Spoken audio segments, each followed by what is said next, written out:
चाहिए। युवा राजपूत सभा को ये कंप्लेंट सबसे पहले एफआईआर दर्ज करवानी चाहिए थी, उसके बाद वो जो है पत्रकारों को संबोधित करते। मुझे लगता है कि अभी भी देर नहीं हुई है, वो ज़रूर इस तरफ जो है कानूनी पहलू भी इसका देख रहे होंगे और कानूनी पहलू के ऊपर भी विचार कर रहे होंगे और बहुत जल्द ये जो है एफआईआर की तरफ भी वो बढ़ेंगे।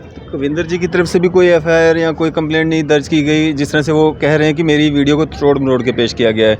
अगर ये सही है तो उनको भी चाहिए था कंप्लेंट। देखिए कविंदर जी, बीजेपी जो चाहती थी वो तो हो रहा है। वो एक बार फिर जनता को गुमराह करना चाहती थी, जनता गुमराह होने के लिए तैयार बैठी हुई है। एक बार फिर वो चाहती थी कि जम्मू के लोग जो है सड़कों पर निकलें, जम्मू के लोगों ने फिर जो है सड़कों पर निकलने की तैयारी कर ली है। कहीं ना कहीं ये टोल मुद्दे को लगातार हवा दी जा रही है। पहले भी इनकी यही साजिश थी, वो साजिश जनता ने उसको नाकाम कर दिया क्योंकि जनता इनका दोहरा चरित्र पहचान चुकी थी।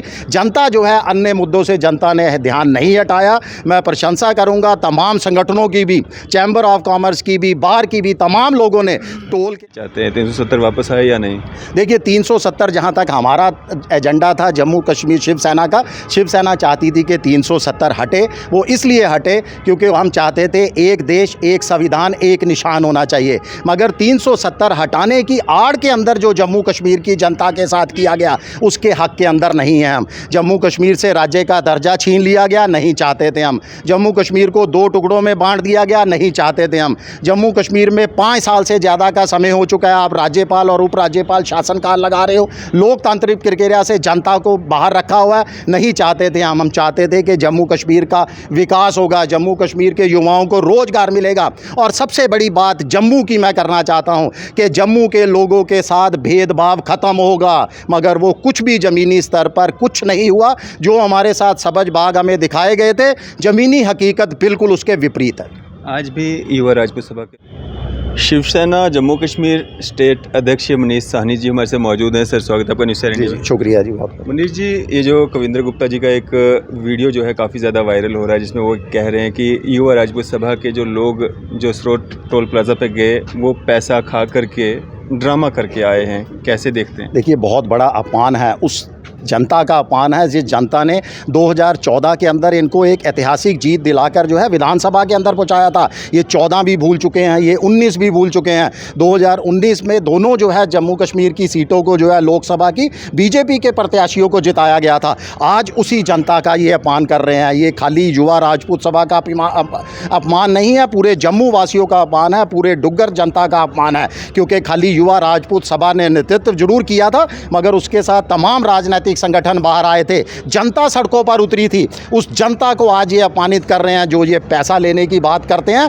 ये बीजेपी की परंपरा रही होगी, क्योंकि बीजेपी की ही दोस्ती है अपने व्यापारी मित्रों के साथ, वही जो है अपने व्यापारियों के साथ। और इनको पूछा जाए, मैं तो कहता हूं इनके अगेंस्ट युवा राजपूत सभा को आगे आकर पुलिस कंप्लेंट की जानी चाहिए, एफआईआर दर्ज की जानी चाहिए और कविंदर गुप्ता बाहर आके निकल कर बताएं कि उनके पास क्या जानकारी है, कौन से नेता ने उनको जो है वहां पर युवा राजपूत सभा अगर पैसा दिया है तो कौन से नेता ने दिया है। ये हवा के अंदर जो जुमलेबाजी करते हैं, ये अब जनता इनका दोहरा चरित्र पहचान चुकी है। मैं तो ये कहूँगा एक बार फिर बीजेपी बौखला चुकी है।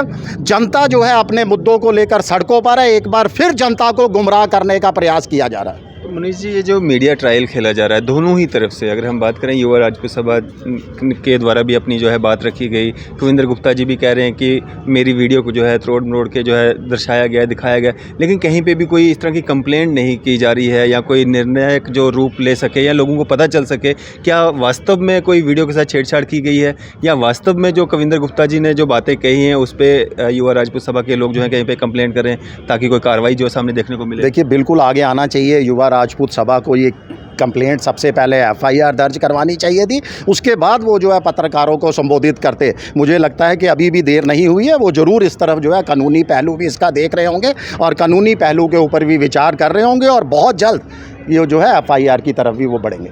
कविंदर जी की तरफ से भी कोई एफआईआर या कोई कंप्लेंट नहीं दर्ज की गई, जिस तरह से वो कह रहे हैं कि मेरी वीडियो को तोड़ मरोड़ के पेश किया गया है। अगर ये सही है तो उनको भी चाहिए था कंप्लेंट। देखिए कविंदर जी, बीजेपी जो चाहती थी वो तो हो रहा है। वो एक बार फिर जनता को गुमराह करना चाहती थी, जनता गुमराह होने के लिए तैयार बैठी हुई है। एक बार फिर वो चाहती थी कि जम्मू के लोग जो है सड़कों पर निकलें, जम्मू के लोगों ने फिर जो है सड़कों पर निकलने की तैयारी कर ली है। कहीं ना कहीं ये टोल मुद्दे को लगातार हवा दी जा रही है। पहले भी इनकी यही साजिश थी, वो साजिश जनता ने उसको नाकाम कर दिया, क्योंकि जनता इनका दोहरा चरित्र पहचान चुकी थी। जनता जो है अन्य मुद्दों से जनता ने ध्यान नहीं हटाया। मैं प्रशंसा करूंगा तमाम संगठनों की भी, चैम्बर ऑफ कॉमर्स की भी, बार की भी, तमाम लोगों ने टोल के साथ बाकी मुद्दों को भी शामिल किया, स्मार्ट प्रीपेड मीटरों को शामिल किया, बाकी अन्य तमाम ज्वलनशील मुद्दों को जो है शामिल किया, उसको बुलाया नहीं। जो बीजेपी चाहती थी वो पूरी तरह से नाकाम साबित हुई है। एक बार फिर जनता को जो है वो गुमराह किया जा रहा है, किसी न किसी तरह बरकलाया जा रहा है। मगर मुझे उम्मीद है कि जनता इस बार फिर जो है अपने मुद्दों पर अड़ी रहेगी और इनको सबक सिखाएगी। जिस तरह से लोग सड़कों पे उतर रहे थे स्मार्ट मीटर्स को लेके, प्रॉपर्टी टैक्स को लेकर के, वो मुहिम कहीं ना कहीं जो है कमज़ोर दिख रही है इस टोल के जो ये सारा प्रकरण हुआ है इसके। देखिए बिल्कुल मुहिम वहीं पर है, अभी बिल्कुल मजबूती के साथ लोगों के अंदर रोष है, लोग लगातार जो है सड़कों पर उतर रहे हैं जम्मू के मुद्दों के साथ, क्योंकि सबसे अगर ज़्यादा विश्वासघात जम्मू कश्मीर के अंदर किसी के साथ हुआ है तो वो जम्मू संभाग के लोगों के साथ हुआ है। ये वही जम्मू संभाग के लोग हैं, शायद ये बीजेपी के नेता अब भूल चुके हैं, जिन्होंने 2014 के अंदर इनको भरपूर समर्थन दिया था, ऐतिहासिक जीत दिलाई थी। 2019 के अंदर दोनों की दोनों लोकसभा सीटों को जिताया था, बीजेपी के पाले में डाली थी, इस उम्मीद के साथ कि शायद अब जम्मू के साथ जो भेदभाव की बात की जाती थी, जो जम्मू के लोगों को टू बी ग्रांटेड लिया जाता था, अब शायद उसके अंदर कुछ बदलाव आएगा और जम्मू का भला होगा।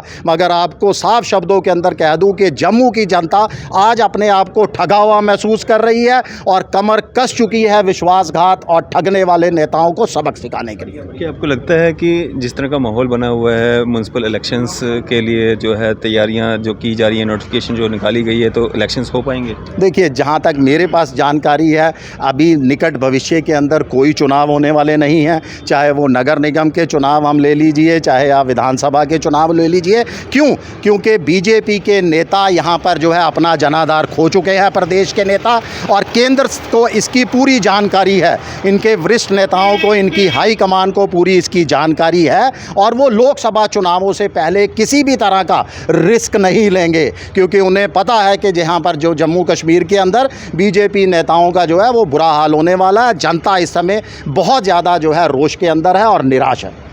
सुप्रीम कोर्ट में 370 का मामला चल रहा था, अब फैसला जो है पेंडिंग है, क्या लगता है आपको, क्या फैसला जो है जम्मू कश्मीर के लिए आएगा? देखिए माननीय उच्च न्यायालय का फैसला है, जो भी होगा हम उसका स्वागत करेंगे।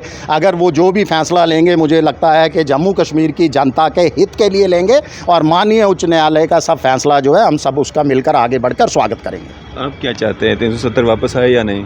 देखिए 370 जहाँ तक हमारा एजेंडा था जम्मू कश्मीर शिवसेना का, शिवसेना चाहती थी कि 370 हटे। वो इसलिए हटे क्योंकि हम चाहते थे एक देश एक संविधान एक निशान होना चाहिए, मगर 370 हटाने की आड़ के अंदर जो जम्मू कश्मीर की जनता के साथ किया गया उसके हक के अंदर नहीं है हम। जम्मू कश्मीर से राज्य का दर्जा छीन लिया गया, नहीं चाहते थे हम। जम्मू कश्मीर को 2 टुकड़ों में बांट दिया गया, नहीं चाहते थे हम। जम्मू कश्मीर में 5 साल से ज़्यादा का समय हो चुका है, आप राज्यपाल और उपराज्यपाल शासनकाल लगा रहे हो, लोकतांत्रिक प्रक्रिया से जनता को बाहर रखा हुआ है, नहीं चाहते थे हम चाहते थे कि जम्मू कश्मीर का विकास होगा, जम्मू कश्मीर के युवाओं को रोजगार मिलेगा। और सबसे बड़ी बात जम्मू की मैं करना चाहता हूं कि जम्मू के लोगों के साथ भेदभाव खत्म होगा, मगर वो कुछ भी ज़मीनी स्तर पर कुछ नहीं हुआ। जो हमारे साथ सबज बाग हमें दिखाए गए थे, ज़मीनी हकीकत बिल्कुल उसके विपरीत है। आज भी युवा राजपूत सभा के द्वारा जो है एक प्रोटेस्ट किया गया जिसमें उनको धक्के मारे गए,